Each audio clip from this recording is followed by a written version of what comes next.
Unless I'm moving to either lane, I don't look in my mirrors.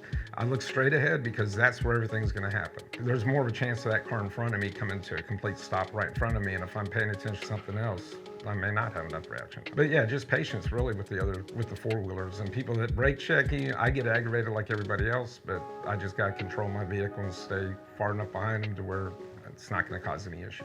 My most favorite thing about trekking is just the freedom of it and being out on the open road. I absolutely love driving. I can't explain it other than to say it's just real peaceful for me, even in traffic. I mean, I just kind of focus on what I'm doing, focus on what's around me, but other than that, it's just relaxing for me. You got too much time to think in a truck. And if you're thinking negative all the time, it's going to affect you physically, emotionally, and you really need to, pick another career, to be honest. I mean, you have to be positive to be in this job, at least have a good outlook. Originally, I'm from Los Angeles, California, born and raised there. And then after I got out of the military, I moved to Nashville, Tennessee, and that's where I currently reside now. I to serve over in Germany from 1982 to 1985, and then came back to the United States, served at Fort Campbell, Kentucky. My whole family has been in trucking for my whole life. My dad drove until he passed away.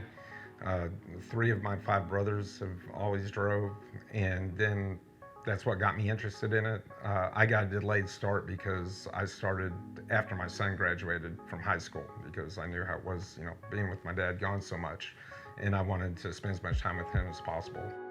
And I told him, it's just like, when older people retire, they go get an RV and they go all over the country.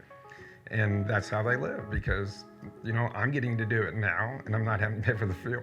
So it works out. And so the number one thing is make sure that it's something you want to do and ask as many questions as many people as you can. Some of the red flags to look out for when looking for a trucking company. First thing is how the company looks. I mean, if their equipment is trash, if the way their drivers treat the equipment. If you look at the truck, I mean, it's not hard to pick out, shoddy maintenance. Other things are, for me personally, the speed of the trucks. Like when I'm driving, if I see a truck that's going 62 miles an hour, and there's a lot more than I've realized out there that do that. Other reasons that go behind that, they low CSA score, they might not have a good safety department.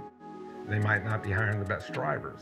And for me, one of the most important things about a good CSA score is I don't get pulled into every single way station I go by.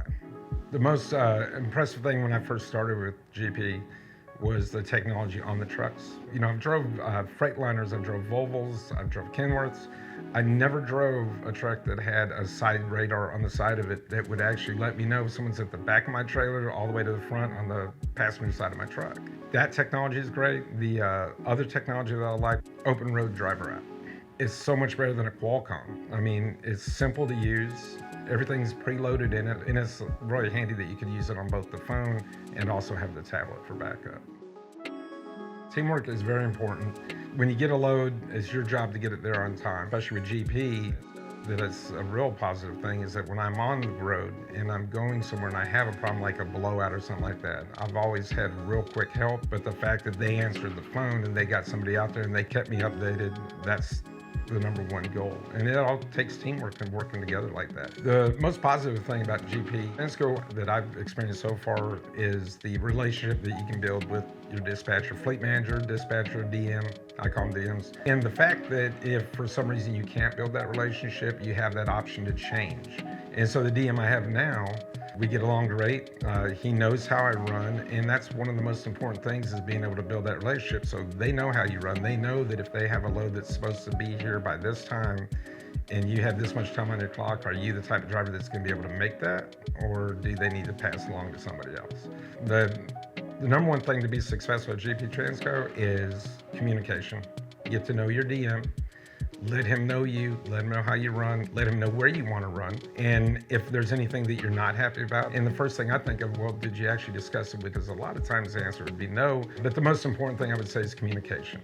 Make sure you communicate everything. If for some reason you can't with the DM, they have a manager, you can always go to them. Any issue you're going to have is going to be resolved through communication.